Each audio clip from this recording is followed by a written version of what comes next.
Need some new Modern Horizons cards? Well, you can pre-order them from our sponsor Card Kingdom by heading over to cardkingdom.com. Hello everyone, it's Seth, probably better known as Saffron Olive, and it is time for one of my favorite videos every set release, which is top 10 new commander cards. Well, actually, a little bit of a twist. Top 5 new commander cards from me and also from our co-host, Tomer. How's it going today, Tomer? I'm doing well. How's it going, Seth? Oh, it is going spectacularly. This is always one of my favorite videos to do, and oh my goodness, is Modern Horizons 2 a spectacular set. This set is like just off the chains. It is so sweet. There's so many cool designs. My problem with this, Tomer, was narrowing it down to 5 cards. There's like 50 cards that I want to play in Commander and a bunch of cool legends to build around and just so much stuff. I don't know, did you struggle with that at all? It was really tough for me to choose just 5 cards from my list. I was debating doing like 10 cards honorable mentions, but then we try to get to 30-minute mark, so I left it out. But yeah, it's kind of insane how much crazy stuff I think is going to see play in a significant amount in Commander. So it's good. Pretty nice set for us. Yeah, I mean, at this point, it's a little bit old to be like, oh, is this a good Commander set? Because they're all good Commander sets. But even in a world where every set is designed with Commander in mind, this set it's just got so many all-stars and so many cool things, which means we should probably jump into it, start counting down our top cards. So how this is going to work in something that we started, I think, last set for the first time, rather than having a top 10 list, Tomer and I each made a top 5 list. So we're going to go back and forth, my 5th favorite card into Tomer's 5th favorite card until we get to our number ones. Also, Tomer, these aren't necessarily the spikiest cards that are going to see the most play or be the most broken, right? What cards actually end up on our lists? These are cards that we personally are excited for. This is like a hype meter, a hype top 5 for each of us, not a power ranking top 5. We're not interested in basically the CDH side of ranking things. I think there's a lot more qualified CDH players who can give you a objective ranking on what are going to be the most powerful cards and see the highest amount to play at the highest power levels. That's not what we're doing. We're just doing what me and Seth and I are very interested in playing, what we're going to be gravitating to first and try to showcase in future Commander games. So that's our goal here. Just a hype list, not a power ranking scale. So if you're like, oh, why is 1 ranked higher than 3 when 3 is obviously stronger? That's not what it's about. It's all hype. All hype, just what we find neat. A neat scale.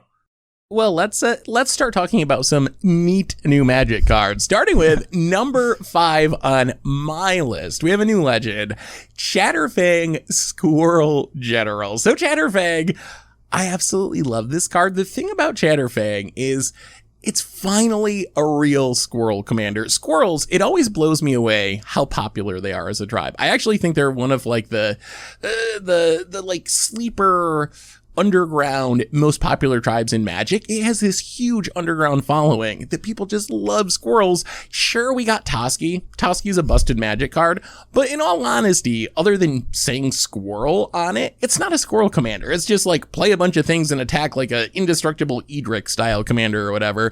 CHATTERFANG really cares about squirrels. It works with tokens. It has some weird like removal-y aspects. I think this is just one of the sweetest new cards from the set as a commander, and one of the things I look for in sets like Modern Horizons 2 is I want them to give commanders to tribes that don't have commanders. That's one of my favorite things that Wizards does, and CHATTERFANG is the Squirrel General. It is the perfect commander for a Squirrel tribal deck. But Tomer, I'm rambling on already. What do you think about CHATTERFANG? Any thoughts?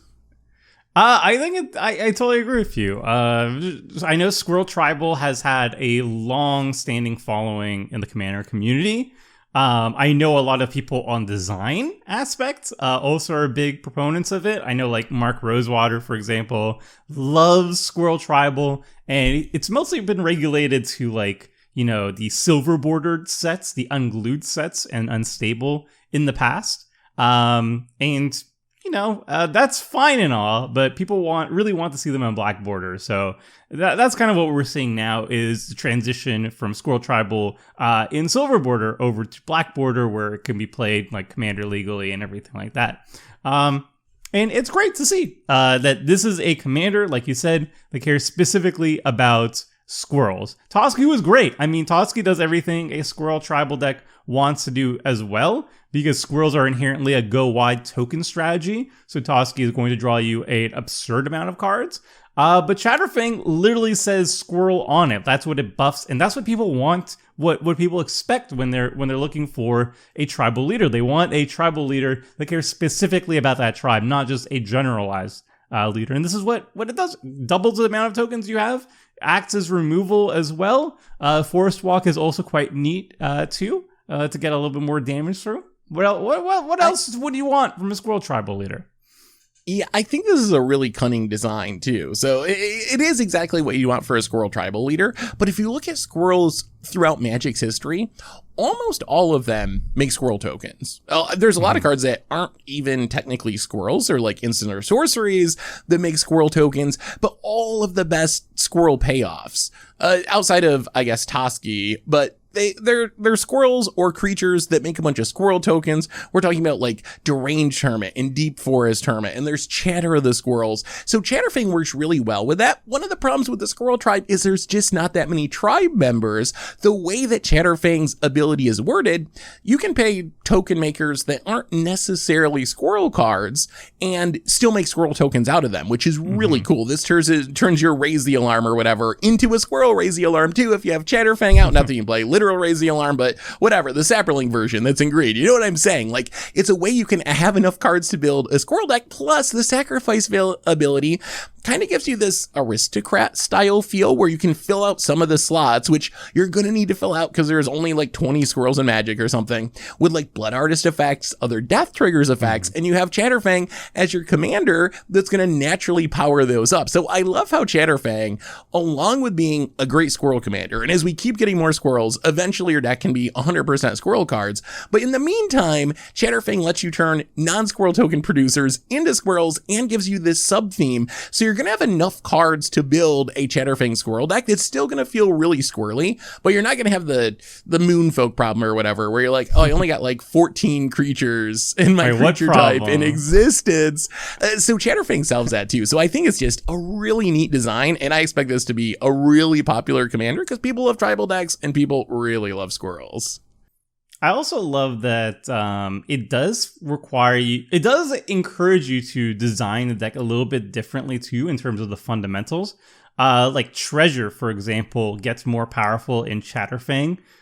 So you might want to diversify your ramp a little bit instead of just, jamming the same 12 land ramp cards. Maybe you look to see if there's any treasure producers that are going to be really good. I'm thinking like Revel and Riches probably wouldn't be considered a ramp card per se, but that card gets a lot better in Chatterfang because every single time you make a treasure token, you're also making a squirrel. I think there's a pirate that says whenever you like sacrifice a creature, you make a treasure as well.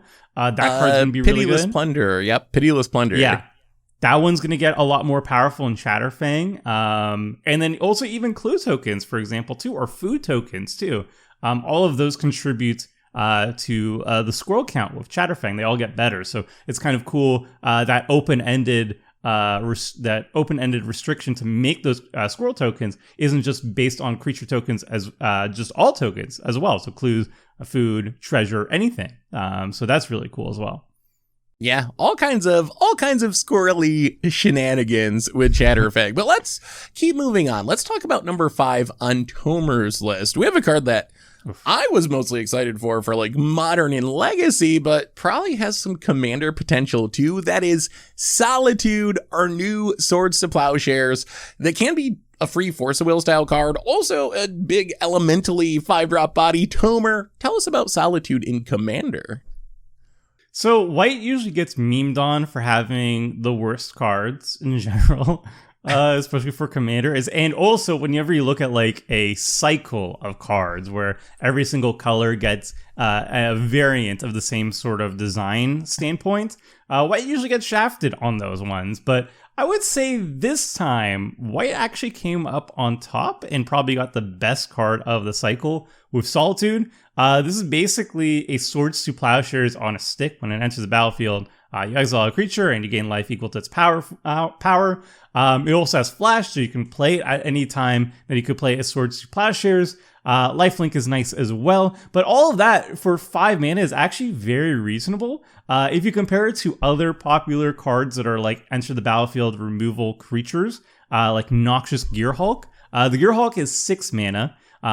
It's only sorcery speed because it doesn't have flash. You gain life equal to the creature that is killed, but it doesn't exile. And it doesn't have flash, and it's 1 mana cheaper. So I would say Solitude's already better than that, which is already a card that sees a lot of play. Then the fact that you can cast it for free makes it over the top. Like, there is a restriction here where you have to exile a white card. So you need to be in a white heavy deck. And you are 2-for-1ing yourself in that regard. But if you're drawing enough cards, it doesn't matter. And if you're not drawing enough cards, why are you playing Commander? I wouldn't understand that. The fact that it's also like an enter the battlefield means, like, I think it's already very good for basically any white heavy deck. That is a strong contender. But then in a blink deck, it gets absolutely bananas, like a Brago, King Eternal, for example. Any way of reusing that enter the battlefield trigger over and over again makes this card just through the roof, utterly insane.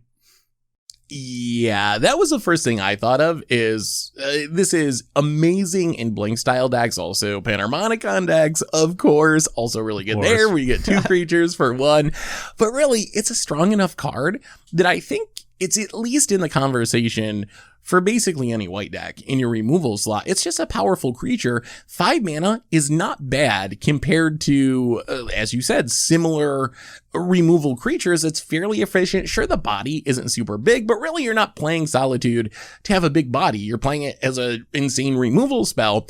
And then you get this upside of like, oh no, I didn't expect something to happen. My opponent's playing like, some Voltron-y style deck. I didn't expect they were going to have that many pump spells or ways to buff their commander. I'm about to die. Solitude's going to save you there when you're completely tapped out, which is very, very powerful. So I feel like this card is just great. I actually feel like most of this cycle is relatively strong, but in Commander, Solitude is definitely the all-star that stands out above the rest of the pack. Also, worth mentioning is Elemental. So if you're playing 5-color Elementals, it seems like an easy inclusion there, but this isn't a tribal card. It is just a really solid removal effect that I'm planning on putting essentially in every white deck, assuming it's not ridiculously expensive. That's my only concern, is this might be a Swords to Plowshares that's like $50 instead of $1 or whatever. Yes. It is a mythic. Wizards of the Coast knew what they were doing when they put these at mythic rarity. It's going to be a very expensive card, I assume. So it's not going to be in my budget brews. But if money isn't an option, or if it somehow gets open to the point where, you can grab it for $10 or whatever, put it in every Blink deck, put it in every white heavy deck, put it in elemental tribal decks like Horde of Notions or 4-color Omnath Elementals, something like that. Well, let's keep moving forward. Number 4 on my list, we're staying with unique green commanders. EVE Progenitor Ooze, the Ooze Storm Commander. It's like a Empty the Warrens, but it's a creature and it can be in your command zone, which is really sweet. I mentioned how one of the things I want out of sets like Modern Horizons 2 is powering up tribes that don't have commanders. Another thing I want to see out of my commanders in set like this is just unique things, not things that are broken. Broken is not good, but things that we've just never seen before. And a commander that's mono green and has Storm is really unique. We have never seen a card like this before that can be your commander. I don't actually think this is all that good of a card. Green is not a great Storm color. I mean, green is good at everything, but you don't get like traditional Storm pieces like rituals and so forth. But this is just such a sweet card. You can play it fairly, just as your Ooze commander, and it is fine as just an Ooze commander. Maybe you play this with one or two other spells, get a couple copies. You're an ooze tribal deck, so you're going to have a bunch of oozes hopefully on the battlefield anyway. You're going to get a couple of token copies. They're all going to be massive. And then if you can find a way to go like really deep and do like mana doubling shenanigans, which green is pretty good at, maybe some card drawy type harmonized cantrip effects, cast a bunch of cheap spells in a turn, you could just storm off with this, give everything haste, smashing, kill your opponent right away. So I really like this card. I don't know exactly how to best build around it, but it is one of the commanders that I am definitely up for the challenge. I cannot wait to build a deck around. But what do you think about our new Storm Ooze, Tomer? I think you nailed it. This is a very unique design, and it doesn't scream like overpowered or anything to me. It could do some pretty crazy things. Maybe like Food Chain, if I'm reading Food Chain correctly. There could be some shenanigans you can be pulling off that are more powerful, but I don't think that's kind of like the design point of it or the main selling point of it. It seems like just a really cool, unique commander, which I also agree. I would like to see more of that over the busted stuff. For me, I see it either as a commander for an Ooze tribal deck, and then you would be basically focusing on the +1/+1 counter aspect of it, I would say. Because like you said, there's not really a lot of traditional rituals in mono green. I think there's like Early Harvest and maybe something else that I might be missing, but that's about it. Though the real thing, what green is good at is like doubling your mana. So if you put like a Zendikar Resurgent on the battlefield, and then you could easily cast like 4 or 5 spells before you play Eve, that would still work and be pretty insane. You can also run it in the 99 of, there's like an Ooze partner that came out in Commander Legends, and that can give you 2 colors. Maybe you want to go Simic style and you get more oozes that way. But either way, 99 or 100, this is a really cool Ooze commander. You don't even need to build an Ooze commander, honestly. You can build more Storm style too, or you can focus on the +1/+1 aspect of it. It's just cool, and it's kind of open-ended on how you build it. It wants to be Ooze related, but it doesn't really need to be Ooze related because it can get counters based on just its own token copies. So you don't really have to commit to anything in particular. But the fact is that if you do want to go Ooze tribal with it, this is a great commander as well. So I really like the design here. It kind of suits a bunch of things, and that's kind of very fitting for a thing that has a permeable mass. So I think flexibility is key there. Let's move on to Tomer's number 4 card. We're heading to the world of lands. Well, also enchantments, URZA'S, Saga.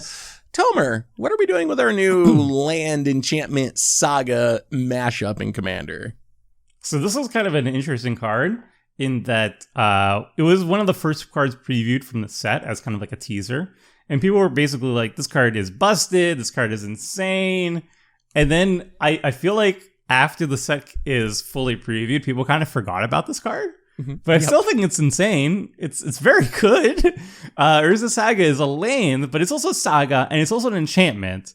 So when it enters the battlefield, for the first 2 turns, essentially, it's going to tap for 1 colorless mana, which is not very exciting, but it's fine. It comes into play untapped, so it's not the worst. The first 2 chapters are whatever. The second one is like, if you have a lot of mana, you have a lot of artifacts on the battlefield, well, you can make a token out of this. That's cool. But the third chapter is where it gets really insane. You sacrifice this enchantment land, and you go get an artifact card with mana cost 0 or 1. You can't get artifacts without a mana cost. So if it's like an artifact land, you can't grab it. It has to be specifically 0 or 1. But guess what? What's at 0 that's played a lot? Mana Crypt. What's at 1 that's played a lot? Soul Ring. At the very least, those are 2 options. If you have both in your deck, you can always get one of those 2 things. But the after that, if you have more artifacts, let's say you need Graveyard Hate, you go get a Soul Guide Lantern. Let's say you need to find a different land for whatever reason, you get an Expedition map. Let's say you're a token deck and Skull Clamp is a really good card in your deck, you go get a Skull Clamp. Like, this is a pretty insane card for not just artifact decks. Obviously, it gets better in artifact decks because there's going to be more options for you. But in a deck that is like a token deck that really wants Skull Clamp, like, this is another basically very efficient way of grabbing that integral card in your deck. Also, it's an enchantment land, so it triggers constellation and stuff like that too. I don't expect it's going to be seen too much play in Enchantress decks, but I mean, there could be some that still have some artifacts in them. You know, get your Sol Ring, get your like Helm of the Pantheon or whatever that's called. Card is really good. It's really, really strong. And I expect to see a good amount of play with this card. Yeah, this is a card that seems to fit Commander very, very well for the reasons you mentioned. Like, Sol Ring is the most played card in the format. Discounting price issues, Mana Crypt, Mana Vault, also very, very powerful. So it's pretty easy for this to always have targets that are going to be really good in every deck. When you first read, you're like, oh, I don't know, it's like a land that's going to sack itself. I'm going to go down a mana. Well, if you're grabbing Mana Crypt or grabbing a Sol Ring, you're actually not going down mana. It's coming out ahead that way. And you mentioned all of the other tutor targets that you can put in your deck, the Graveyard Hate, the land tutors, the Skull Clamps. There's a lot of cards that are good enough to play in your Commander deck anyway that you just are going to be able to find with your URZA'S Saga. And this is a colorless land, so you can play it in essentially any deck. So I don't know if it's going to be a true staple. I'm almost wondering if it's worth it just to jam it in basically any deck to find your busted 0 and 1 mana ramp spells. I think I'm going to try it, just playing it for value as like an extra copy of Sol Ring, because Sol Ring is a really powerful card to tutor up. The other thing that makes it even more powerful, I think, is there's certain commanders that kind of care about lands going in and out of the graveyard. You got like Lord Windgrace, for example, is good at getting back lands. Your Gitrog monster is another example of that. Or Titania, yes, the mono green one that just got reprinted. In decks like that, this goes up even further in value. And there's even some like combos people have already mentioned. They just reprinted Zurin Orb in Modern Horizons 2. With something like Titania, you can URZA'S Saga, get the Zurin Orb with its tutor ability, and then sacrifice all your lands to gain a bunch of life and make a bunch of elementals and kill everyone. So yeah, I really like this card. I'm planning to jam it in a ton of decks to start off and just see what happens. And then I think that it goes up even more in value in certain archetypes. How many tutor targets would you want in your deck before you run URZA'S Saga? I think I would be comfortable playing this in a deck that had, I want to say 3. I want to say I would play this in a deck where I was playing Mana Vault, Mana Crypt, and Sol Ring. I think if you get up to 5, then it's definitely an easy inclusion. If you also have like a Skull Clamp in an Expedition map, or a Skull Clamp in a Wayfarer's Bauble, or a Graveyard Hate spell that cantrips, then I think definitely fine with it. There is a risk if you, let's say you just had Sol Ring, there is a risk you draw your Sol Ring, and then you draw your URZA'S Saga, and then you're not really getting any value. So I don't think one is going to cut it, but I think somewhere in the 3 to 5 range, I would be very comfortable playing this card, knowing that even if I draw this late game, I should be able to tutor up something good. I agree. I think once you hit 3, I feel very comfortable running Saga. Less than that, it could feel bad. You know, you have to sacrifice it, and you tutor for nothing. Oh, not very bad. But the 3 is good, I think. And it obviously also goes up in value in some artifact-based decks because of the second lore counter, which I think gets a little bit overlooked sometimes. But if you're playing a deck that is artifact-based, maybe you got Crucible of Worlds or something, that can make some very big tokens. We've seen the tokens that Karn makes, which are the same as this. They're massive. Like in an artifact deck, it's easy for that to be a 5/5 or a 10/10 even in the mid game. That's an actual legitimate threat that's adding to the battlefield, just kind of for free attached to a land. So tons of potential for URZA'S Saga across a bunch of archetypes. Agree. And let's move on to my number 3 card. And this one is a card that people have talked about a lot. I think if this was more of a power ranking, this might be like number 1 as far as how much play this is going to see and how important it is. That is 100% number 1. ESPER Sentinel. So one thing the community has been asking for has been better card draw in white. And Wizards has heard our pleas, and they have given us some okay options over the last year or two. Esper Sentinel, I think, is the best that we've seen so far. Just a 1-mana 1/1 that whenever opponent casts their first non-creature spell each turn, you draw a card unless that player pays X, where X is its power. So normally 1, but if you buff it with an equipment or something, it gets even better and harder to pay for. This is essentially Mystic Remora, is how I think of it. It's a Mystic Remora on a 1-mana 1/1 white creature. Sure, it's a creature, so it can die to removal, but who... It's Commander. People aren't playing Lava Darts and Lightning Bolts. Does anyone really want to spend their premium removal spell they're going to need to kill some bomb on a 1-mana 1/1 that's like kind of being slightly obnoxious on the battlefield? I don't think so. So I think you play this and you're going to draw a lot of cards. You're going to have people like me that just refuse to pay for these effects. It's in white. What does white do? White plays a bunch of equipment. It should be easy to boost this thing's power, and then people won't even have the choice to pay. If this is 3 power or 5 power, no one's going to pay. You can't skip your entire turn to keep your opponent from drawing 1 card.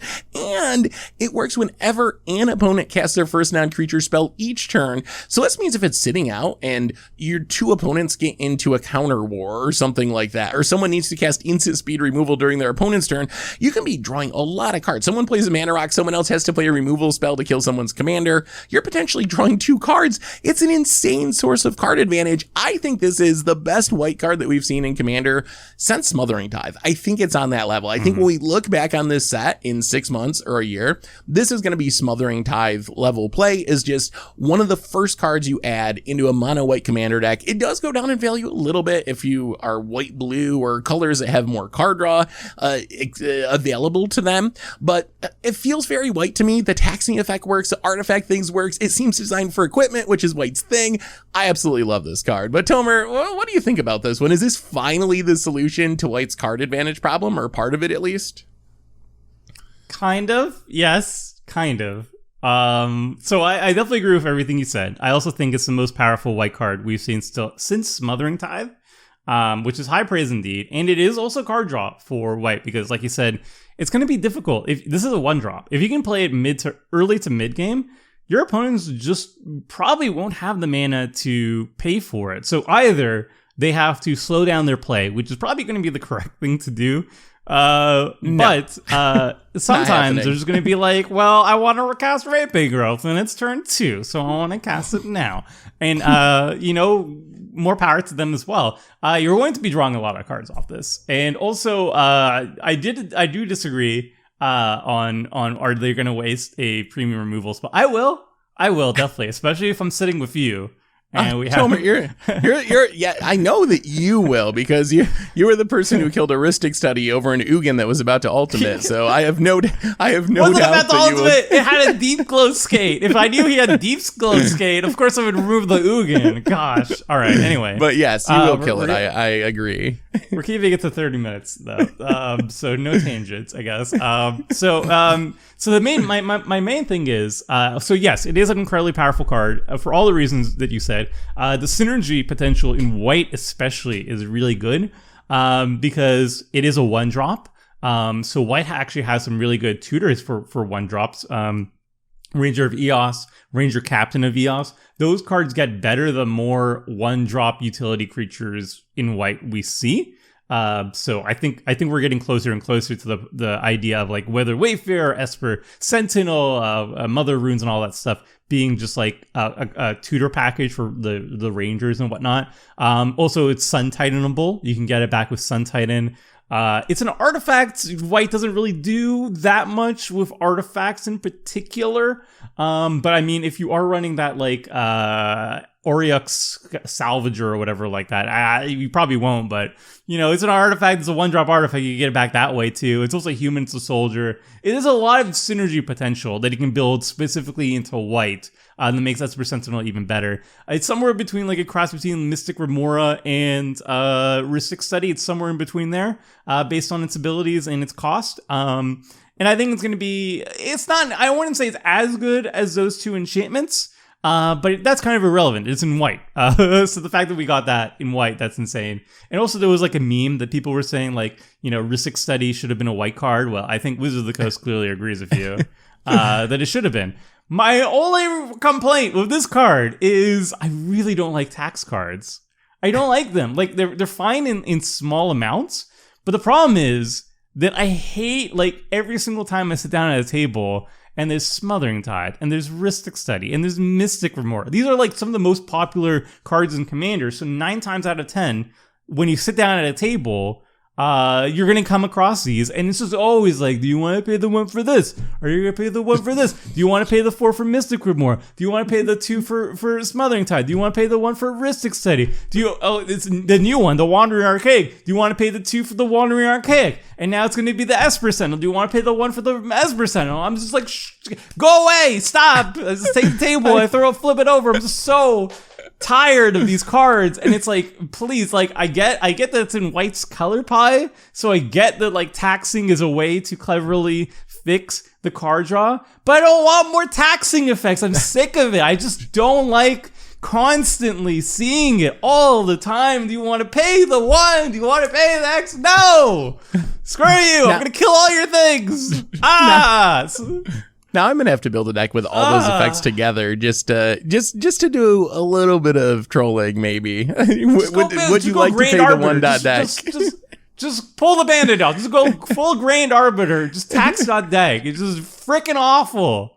So, like, this is gonna be one of the most popular white cards ever, and because for good reason, it's gonna still be like $50 as a rare. So I won't be able to play it, but this is going to be just obnoxious. Like, every single white deck, you know they're going to have Smothering Tide. You know they're going to have Esper Sentinel. And if they're a white-blue deck, you know they're going to have 4 of these effects. Oh, boy. I've already like, just flustered. My jimmies have been rustled just thinking about future games while taxing. For the sake of Tomer's sanity, let's move on to our next card. A 1-drop that is also very sweet, but it doesn't make you pay the 1, and that is our new legendary Monkey Pirate. Words I was not expecting to be reading. Ragavan, Nimble, Pilferer. Tomer, tell us about this card. This is number 3 on your list, Monkey Tribal Commander. Okay, so the main thing about Ragavan is that it's a legendary Monkey Pirate. You look at the art, you look at the card types, and that's all you need. Like, what else do you need? Like, it's a legendary Monkey Pirate. And look at the art. He's wearing glasses. How freaking cute is that? Like, it's adorable. So that's already enough for me to put it on this list. But the rest of the card is actually really good. Like, people were saying, like, this is like a legacy staple.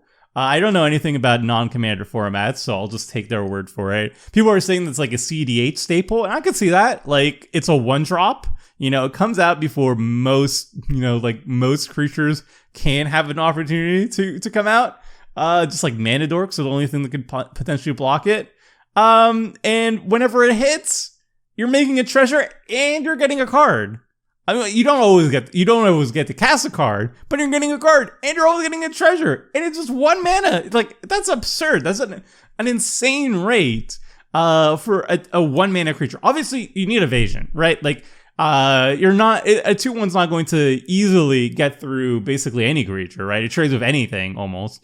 So you're gonna need evasion. But it's a 1-drop that draws you a card and makes a treasure every single time.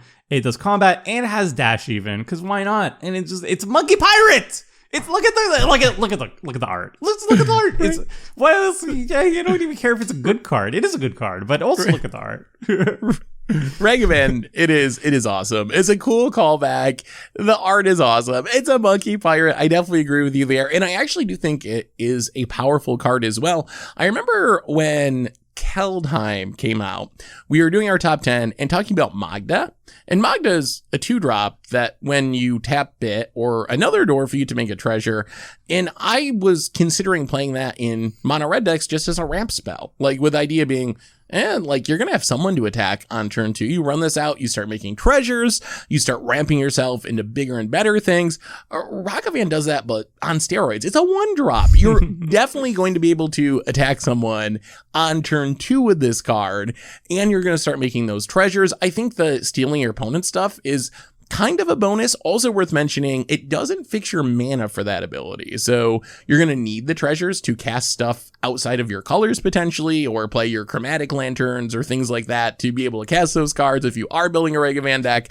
But I feel like this is a card that is in the conversation just as a weird ramp spell in a mono red deck.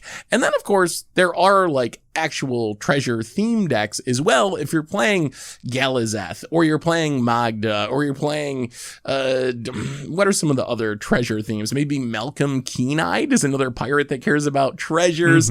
Then this goes up in value even more. Plus, it's a pirate, which is super relevant. Pirates are another one of those tribes that unfortunately came from Ixalan mostly, and Ixalan was really underpowered, so they're pretty bad. They can use a little bit of help like Ragavan, and I think this is a boost of power to the pirate tribe as well. We're not quite to the point where we can play mono red monkeys. Given another few Modern Horizons, we might get there.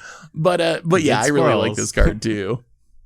Yeah, I think pirates are pretty good. After Commander Legends, I feel like they're in a really good spot. Ixalan, with just Ixalan, it wasn't great. But with Commander Legends plus Ixalan, I think pirates are pretty solid. So Ragavan definitely be a home in Pirate Tribal. Don't even think you need to be in Pirate Tribal, though, to get good value out of this one, to be honest. But monkeys, I would like to see... We just saw squirrels. I think the next step is monkeys. Monkey Tribal in a future set. Wizard of the Coast, please. Let's move on. Number 2 on my list, we have Timeless Witness, which it's Eternal Witness for 1 more mana, and you can eternalize it for 7 mana. If there's one thing I like doing in games of Commander, it's dirtling around. I know there have been some complaints on occasion about Panharmonicon decks that just kind of like Eternal Witness and get this back and blink and cast a Muldrifter and get it back again. And it was just me. I was complaining. That's one of my favorite play patterns in Commander. Like, I just love dirtling around with Panharmonicon decks. I often play more than one Eternal Witness, which usually means Green Warden Marasa. Green Warden Marasa, it's not that great. It's 6 mana. That's kind of a lot. Timeless Witness, I actually think it's definitely better, in my opinion, than Green Warden. And I actually think it's almost in the conversation as to whether it's better than Eternal Witness itself. Like, sure, you're paying a 1 mana tax up front, which does make it worse in some ways and in some situations, but you're playing a green deck, you're gonna have a lot of mana, and then the upside of being able to eternalize this and later in the game get an uncounterable Eternal Witness to get something important back from your graveyard is actually really huge. So I think this is as close as we've seen to a card as powerful as Eternal Witness. I'm planning on jamming both of them. When I build a green deck, Eternal Witness is card number 1 I put in my deck. Now, well, 2 slots are going to be taken up by Eternal Witness and Timeless Witness. But what do you think, Tomer? Am I overrating this card? Is it close to being Eternal Witness power level? I don't think it's as good as Eternal Witness. Because like the Eternalized cost is a lot of mana. Like, it's 7 mana to get to Eternalized cost. Is that worth the extra mana up front for the creature itself? I feel like no, but like, is it that much more expensive than that it's not playable? Absolutely not. It's definitely playable. It's definitely good. I think I would go like Eternal Witness, maybe like Skull. I like Skullwinder a lot. I know that it has like political. Not everybody likes political cards, but I would go like Eternal Witness, Skullwinder, and then Timeless Witness. I also agree that Green Warden Morass is a bit much. I also just really like the flavor of this card. Like, the artwork is a callback to the original Eternal Witness. Eternalize is a very cute way of also nodding to the original card as well. And I also really like the Eternalize mechanic. I think in an average deck, 7 mana is a lot. I mean, it's always going to be a lot. But I really like Eternalize, especially green Eternalized cards, because they slot in so well into populate decks. So Tristani, Selesny's Voice, and Gyre, Conclave Exile are going to go crazy about this card, because if you do pay the 7 mana to Eternalize this, and then you populate that is living the dream. You're making copy of that token, and then boom, you get another card from your graveyard. Like, copying the token that you Eternalize. Once you put that 7 mana upfront cost, that's where it gets really insane to me. So I really like it in populate decks. That's gonna be exciting. That same synergy also means it works with stuff like Doubling Season or Anointed Procession, which is nice. The other archetype I want to mention for this card, where I think it gets even better, is graveyard decks. Decks like Sidisi or Madrotha, where you're kind of playing cards that fill your graveyard. And this is a card that you can mill over for free, essentially, knowing that later in the game, you can always eternalize it back. So you don't necessarily even have to cast the front half in some decks. You can just get it in the graveyard by other means and then have this hanging out for the late game when you get an Eternal Witness. And it's kind of free card advantage in that sense if you just mill it over and then end up eternalizing it. So I'm going to consider playing it in most decks, I think, as Eternal Witness number 2, because I really like Eternal Witness effects and like early decks. But in specific archetypes, like you said, Populate, things with Doubling Season, graveyard-based decks where you can mill this over, then it goes up even more in value, and at least in those decks, then maybe it's just better than Eternal Witness.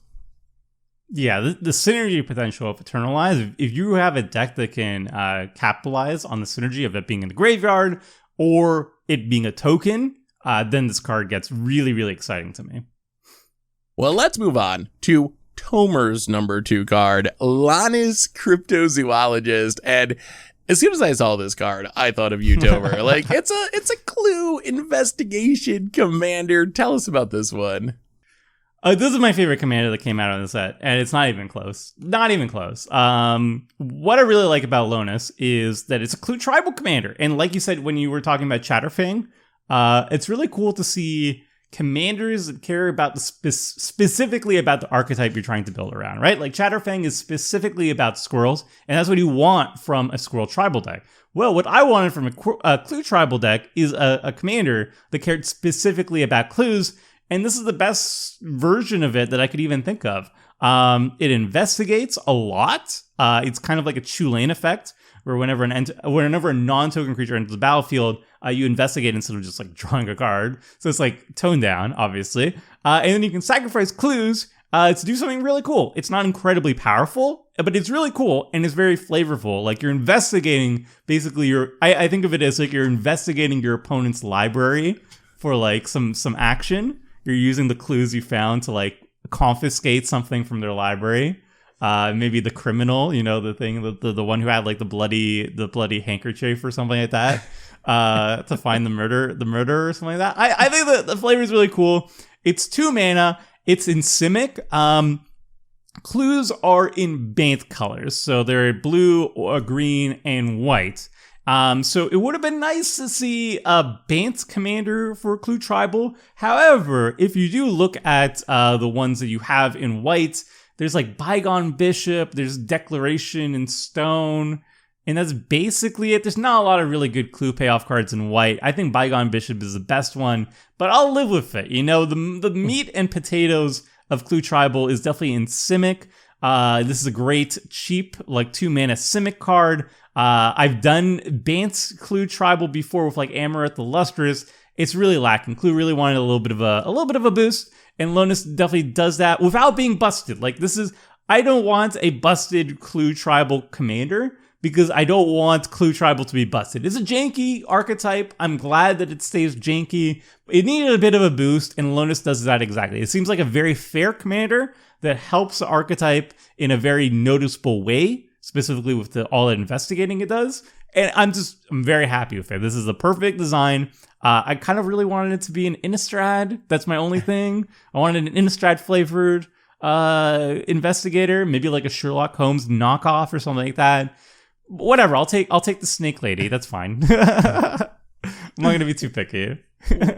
What do you think about this card in the 99? Like, whenever a non-token creature enters a battlefield under control, investigate. Imagine like an Edric style deck where you're playing a ton of just like cheap mana dorks. Is this good enough? Is just like, I don't know, like a card draw spell essentially, where you just play this and you're casting your Birds of Paradises and your Elvish Mystics and making a bunch of clues. Is it in the conversation in the 99 for decks like that? If it's a low power deck, yes. But I will say that cracking clues still costs 2 mana every single time you crack a clue. So there is a cost there. The thing, though, that makes it interesting, though, is if you aren't actually investigating to crack the clues, but you're rather using the artifact tokens for something else. Like, if this was in a Chatterfang deck, it's probably not because it's a Simic card, but if it wasn't a Chatterfang deck, then making the tokens actually gave you some other stuff involved. If you're a deck that cares about like Krark-Clan Ironworks style loops, maybe this can give it some fuel you wanted in the deck. So if you're doing stuff with the clues other than paying 2 to crack it to draw a card, or if you have infinite mana where you can just crack the infinite number of clues, and by all means. But if you're just playing it straight as like an Edric style card, the 2 mana really adds up and it's just too slow. Yeah, that makes sense. It is cool that there's some synergies, like Tamio's Journal gives you like a repeatable tutor if you can sack 3 clues. And normally it's hard to have that many clues, or maybe like Rise and Shine, another new card we got that for 6 mana overloads and turns all non-creature artifacts you control into 4/4s. So there are shenanigans. The other question I had for you with this card is, are you at all afraid that it's going to die too often? So here's my one worry about LONIS. You mentioned that it's not super powerful, but it's flavorful and fun. My concern is, even though it's not super powerful, players don't like getting their stuff stolen. That's one thing I've learned from playing against Crim many, many times. And Commander, people just don't like that. Do you think that the second ability, even though it's not broken or anything, where you're going to sack clues and get something from your opponent's deck, do you think that's going to mean LONIS draws a lot of hate, unnecessary hate, really, because it's not a broken ability? But do you think people are going to kill it just on principle because they don't want their cards stolen? I think that's a good point. I hadn't really considered it up until now.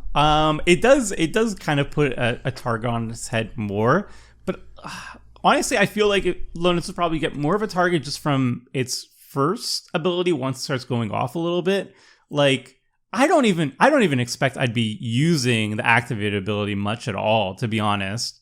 I just want a critical mass of clue tokens to fuel stuff like Metalcraft, or cast spells with them with Clock of Omens and Inspiring Statuary. And I feel like once people see that shenanigans going on, then LONIS is going to start getting removed off the battlefield for good reason. The steal effect, like, I don't expect it to be activated that much, to be honest. And maybe it needs to be activated a lot for people to be scared of it. But I just don't see it being that. Like, I'd rather just have the clues hanging around. I don't know. It seems super scary with Urza. I mean, you can't play it in your Urza deck, but you can play Urza in your LONIS deck, and being able to have every one of your clues just tap for a blue mana and potentially spin Urza if you want to. Those are the kind of synergies that if you can just make a bunch of clues and stick this, you're going to have a really good turn. Yeah, the activated ability actually, like, when I'm looking at it again, it just looks really bad. Like, the activated ability, like, how many clues do you need to sacrifice before you're going to consistently even cast a spell off this, right? You can't just, like, crack 2 clues and whatever. You see the top 2 cards of your library, and you can only do mana value 2 or less from it. Yeah, like, that seems really bad. You have to really, like, do like 10 clues. And, like, at why would I sacrifice 10 clues to use this ability and roll the dice? Like, that seems like bait, honestly. Like, I would never use this activated ability unless I have like infinite clues or whatever. It's kind of fun. Hopefully. I like the fun. It's a fun ability. I don't think it's super powerful. As you said, you gotta sack probably at least 5 and preferably like 8 or 10 clues to make it worth it, that's a lot. That is a lot of clues to sacrifice for one activation, but it is kind of cool to steal your opponent's stuff. So I like cool. the flavor of it and the fun of it, even though, as you said, I don't think it's super powerful really, but I think it's just literally a distraction from the first ability, which is the really strong one. Like, investigating every single time a non-token creature enters the battlefield. That's actually insane. And the fact that, like, it only takes 2 lines of text and people are going to be scared of the activated ability, I think that's kind of good. That kind of works into LONIS. You can even be like, oh, by the way, I'm never going to activate LONIS. Don't worry, I'm not going to steal any of your things. It's a promise. And then meanwhile, like, yes, excellent. I didn't want to do that anyway. Maybe that's the way to play it. And then you betray them later in the game. Then I do it anyway. I didn't really promise. Yeah. All right, let's move on. Number 1 on our list. Who, speaking of fun cards and powerful cards, my number 1 card, DOZE Voidwalker. So DOZE Voidwalker. What? Yeah. DOZE? What? No, sorry. DOZE. The UTHI. How do you say it, Tomer? I don't even know how to say it, but I did not go for DOZE. Please continue. Okay. I'm sorry for interrupting. No, we're good. So DOZE Voidwalker. I like this card for a bunch of reasons. 2 mana 3/2 shadow, whatever. The big deal is it's a Leyline of the Void. When it sits on the battlefield, your opponent's stuff, if it goes to the graveyard, it says goes in exile, and then you can sack it and cast one of the cards that it exiles for free, which is absolutely insane. Plus, it's a rogue, which is kind of relevant. Or if you want to play DOZE Tribal, going to be one of the best cards in your deck. So this is a card. Here's why I love this card. One of my pet peeves with Commander is people don't play enough Graveyard Hate. I don't play enough Graveyard Hate. This is a card that I feel like will trick people into playing Graveyard Hate because it's a really cool card. And you're going to play this because you're like, wow, I'm going to be able to cast something really sweet for my opponent's deck for free. So you're going to play it because of that sacrifice, cast something ability. But really, you're going to be playing a Leyline of the Void, which is going to hate on your opponent's graveyards. And that's actually going to be really helpful and it's going to improve your deck. So it kind of tricks you into building your deck better by having that Leyline of the Void stacked onto a really cool ability.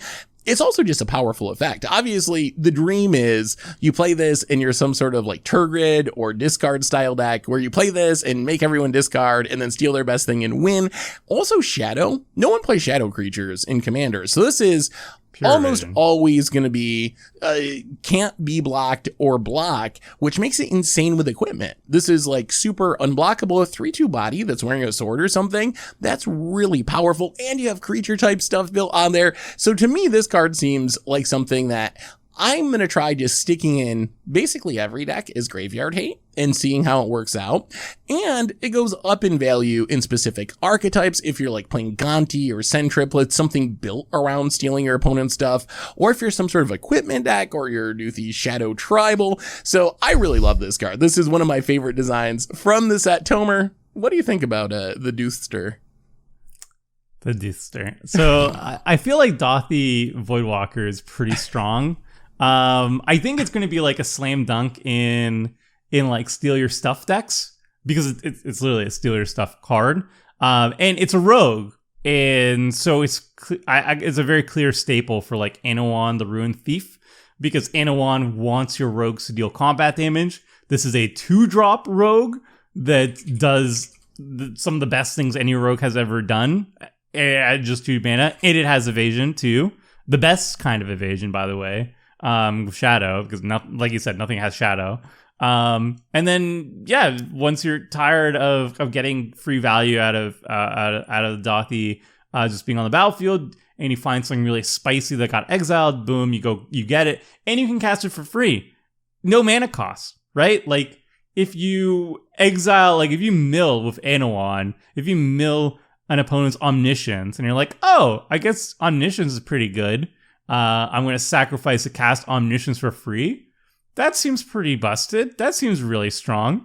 So yeah, I think DOZE Voidwalker is probably worth it in basically any black deck. Like it's just good. It's insane value. It's a Leyline of the Void. It tricks people to run Graveyard Hate, which is good.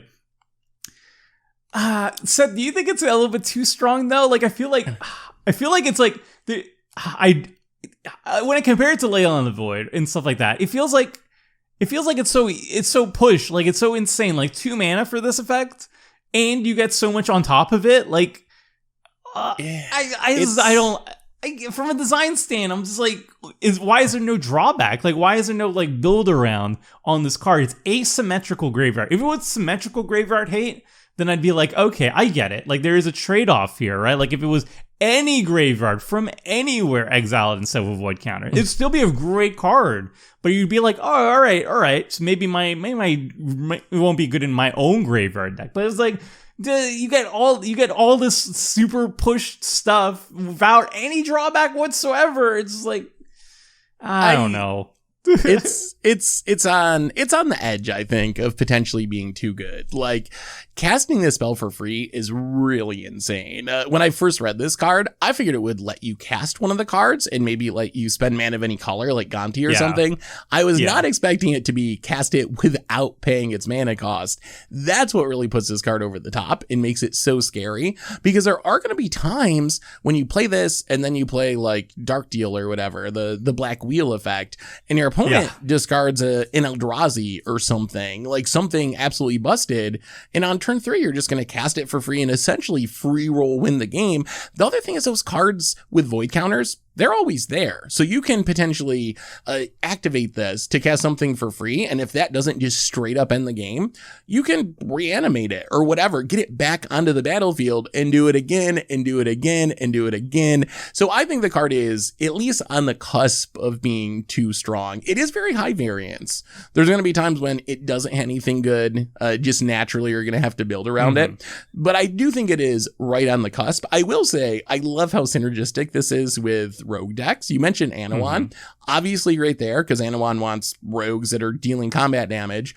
Another popular rogue commander is Sig River Cutthroat, which cares about your opponents losing 3 life. This has 3 power, so it's an unblockable way to trigger Sig. Also, the third most popular rogue commander is Zerasan, which wants unblocked rogues to pick up to your hand to steal stuff with a pseudo ninjutsu ability and steal stuff from your opponent's graveyard. So you also have this unblockable rogue that is always going to be unblocked for you to put your Zerasan into play. So I think this card, maybe it's too good, but I really love it. And for now, I'm excited about it. We'll see the first time Krim plays it and steals my Panharmonicon or Eldrazi, because you know this is going in every Krim deck from now until the end of time.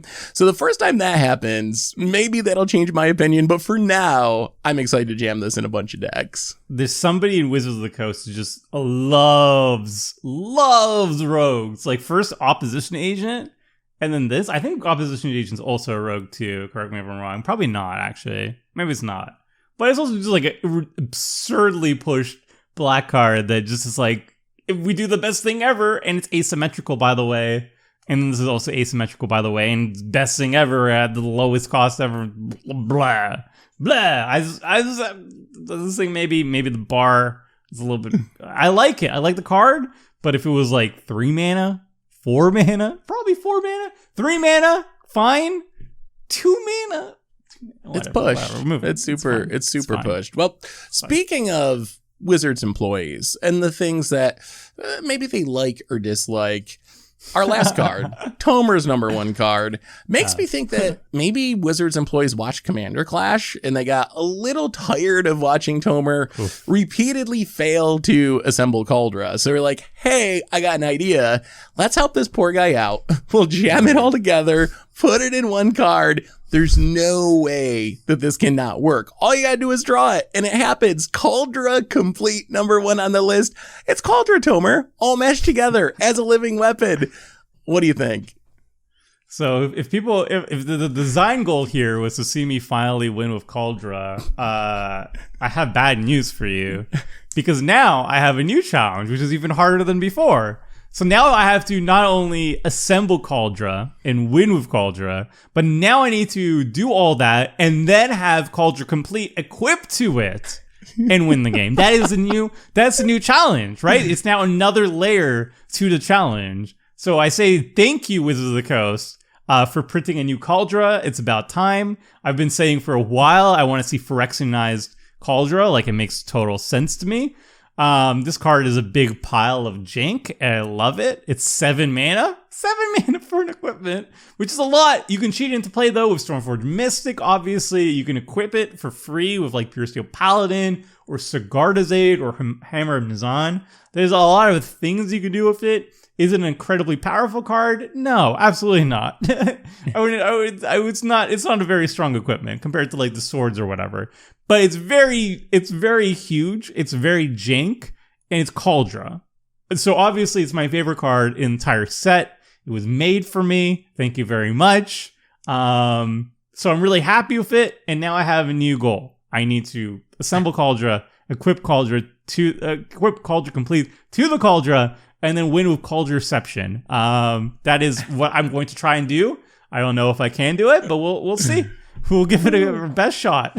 I will look forward to it. That will be spectacular if you can get all 4 pieces together at once. I have to say, I actually think this card's pretty powerful. Like, really? I might be a little higher on it than you are. I mean, it's a 5/5 first strike, trample, indestructible, haste for 5 that's also really hard to block. So that's not or for 7 rather to cast, but it's also very difficult to block. I actually feel like because of the living weapon aspect, it's not that bad. Like a 7 mana 5/5 first strike, trample, indestructible, haste that's difficult to block seems relatively playable. And the decks that are going to play this are going to have equipment shenanigans. You're going to be playing like Sir Gwyn and playing this for free. You're going to be playing Arden, which we always imagine Arden and Rogak, which is going to play Rogak and then put this on it and we're going to die. Or as you said, ways to equip for free like Pure Steel Paladin. So I feel like in decks that are built around equipment and are going to want this card, I think that its cost and its equip cost is a little bit deceptive because those decks are going to have a plan to get around that. And once this is on the battlefield, like Dark Steel Plate's not a bad equipment. And all that's doing is giving it indestructible and being indestructible. And what's that? 3 to cast and 3 to equip. This is that plus a ton of other stuff, plus a creature to go along with it. So I don't know. I actually think this isn't bad. I don't think it's like a new staple that's going to go in every single deck or anything like that. But I think if I'm playing an equipment commander, I'm probably playing a Cauldron there. I agree with that. I still don't think it's like as good as most of the better swords because I like the protection. I like the combat trigger that's really good. But this one is just like a big beater, and Indestructible is really good. Trample is really good. Haste is really good. These are really good things. The first strike in the exiling that creature, that's going to come up a lot less, I would say. But I think just giving a creature 5/5 trample indestructible haste is gonna make anything a big scary threat. And the fact that it already comes to the battlefield with a living, like a little germ token or whatever, so it can immediately start doing stuff by itself is really good.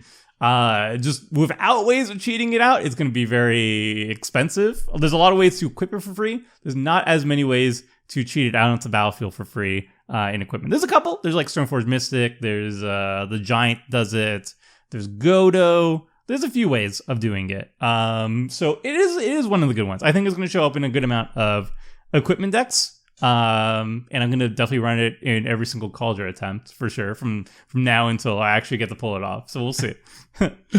On that note, I think that brings us to the end. What a perfect ending to our top 10 / individual top 5 commander cards from Modern Horizons 2. So Tomer, I know you got a bunch of other stuff about the set coming out. What can people find on the YouTube channel, on the site, as far as Commander MH1 stuff over the next week or so? Well, so first of all, we have a lot of shorts coming out covering, the best cards from Modern Horizons 2. So if you want to see like quick 1-minute videos covering some of the notable commanders that came out or some notable new janky combos that came out, check out the YouTube channel. There's also on the website, we have articles that are going to be a full commander review. So if you want to see more than just 10 cards that are good from Modern Horizons 2. There's going to be an article for that. I have planned also, obviously, streams that we're going to be playing and brewing around the new commanders from the set as well. Commander Clash, we're going to be showing brand new episodes all about Modern Horizons 2. So there's a ton of stuff on the channel, on the website. So be sure to check all of that out. And it's going to be a ton of fun. I'm very excited for the set. It's one of the best of all time, I would say. I would agree. This is, I think, one of the best and one of my favorite sets for all time. So, Tomer, thanks so much for hanging out, for doing it. Everyone, thanks for watching. Let us know what you think. You've seen some of our favorite commander cards from the set. There's a ton of good ones. This could have been a top 20, top 30, top 50 list. There's so many sweet cards. What are you most hyped for? What's at the top of your personal neat list? Let us know in the comments. Thanks for watching. Hope you all enjoyed it. And we will talk to you soon. That was a half hour. Dead on. Close enough.